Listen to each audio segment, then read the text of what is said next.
Bonjour et bienvenue pour cette petite vidéo de démonstration sur mon logiciel de reconnaissance vocale. Ce logiciel est né il y a quelques mois et était à l'origine uniquement dédié au jeu Mount & Blade Warband, d'où son nom d'origine, Mount & Blade Warband Voice Commander. Mais celui-ci va changer de nom dans les semaines à venir. Je vous invite donc à venir visiter mon site pour suivre son évolution. Pour ce qui est d'aujourd'hui, je vais vous faire une petite démonstration dans quelques jeux. On va commencer tout de suite. Donc, premier jeu, Red Faction Armageddon, pour lequel j'ai fait une extension assez basique sur les commandes de base du jeu. Alors, c'est parti pour la démo.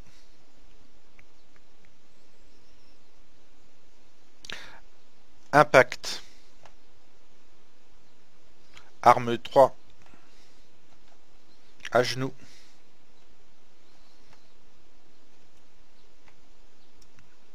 Arme 2.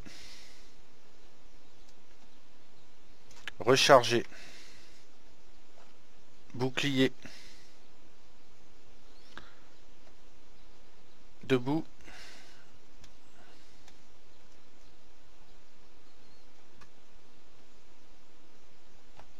Mêlée.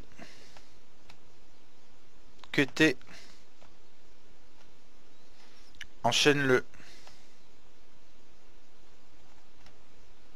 Voilà, là j'ai rajouté une petite commande qui permet de déclencher 2 mêlées à la suite, ce qui peut être pratique dans le feu de l'action. Impact.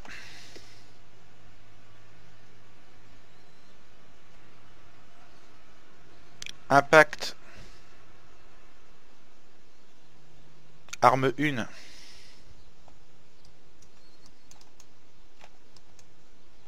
Arme 2.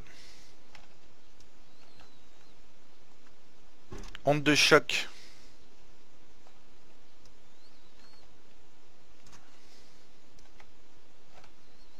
À genoux. Recharge. Debout.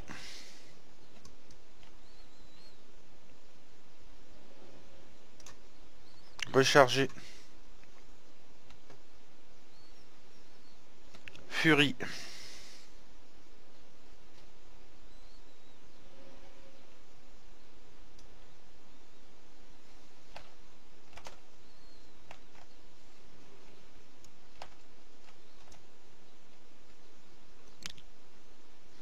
Voilà, donc ça c'est une petite extension basique donc pour les commandes de base, mais le logiciel est capable d'avoir des extensions un petit peu plus évoluées comme on va le voir sur Mount & Blade, mais Fire and Sword cette fois-ci. Nous voici donc dans Mount & Blade with Fire and Sword. Et pour ce jeu, l'extension est un peu plus évoluée puisqu'elle permet de donner des ordres aux troupes, en plus des ordres classiques tels que changer d'arme.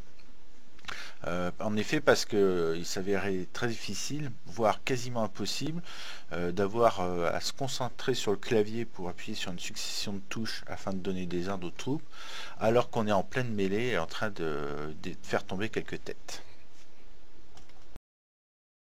Infanterie, archer, tenez cette position. Cavalerie, suivez-moi. Tenez cette position. Infanterie, avancez de 10 pas. Archer, infanterie, resserrez les rangs 2 fois.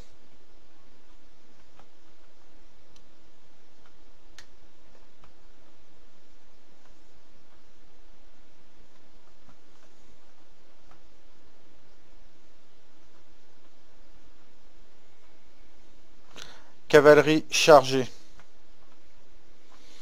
Proche, suivez-moi.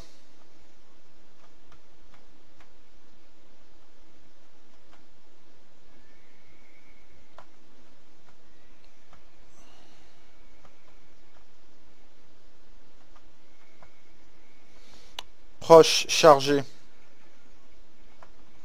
Infanterie, défendez vos positions.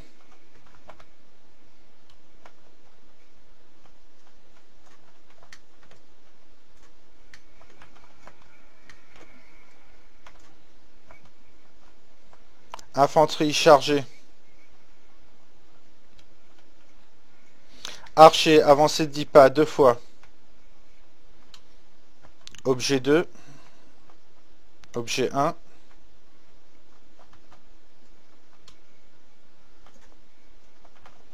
Voilà, donc comme vous le constatez, même si ça ne joue pas à votre place, la reconnaissance vocale devient un peu comme votre troisième main pour vous aider à rester concentré sur les actions à faire et vous apporter une assistance.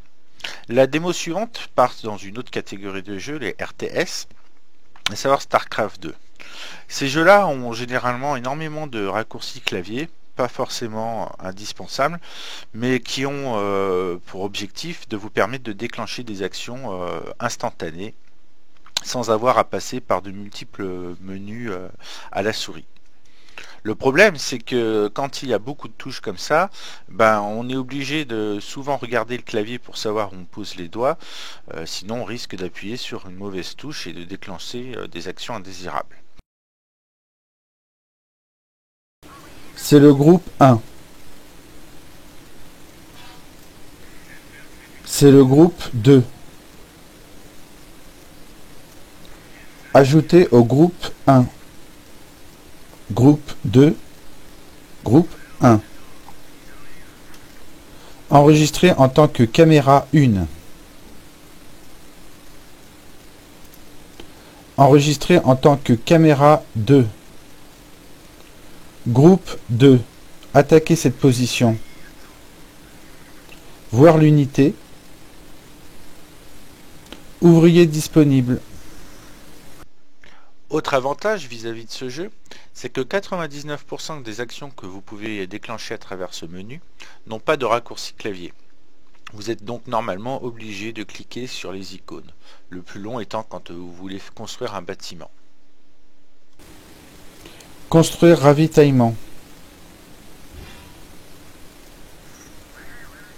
Groupe 1. Voir l'unité. Enfin, le logiciel ne se contente pas d'exécuter les commandes d'un jeu. Par exemple, dans Sniper Ghost Warrior, on constate qu'il n'y a pas de commande pour pouvoir se coucher, se mettre à genoux ou debout. La seule commande présente étant changer de posture. À terre. Debout. À genoux.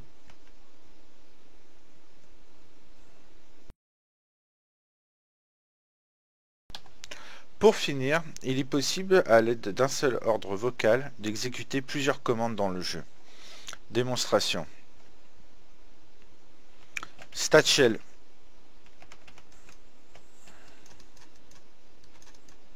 Flingue. À terre. Fais tout péter!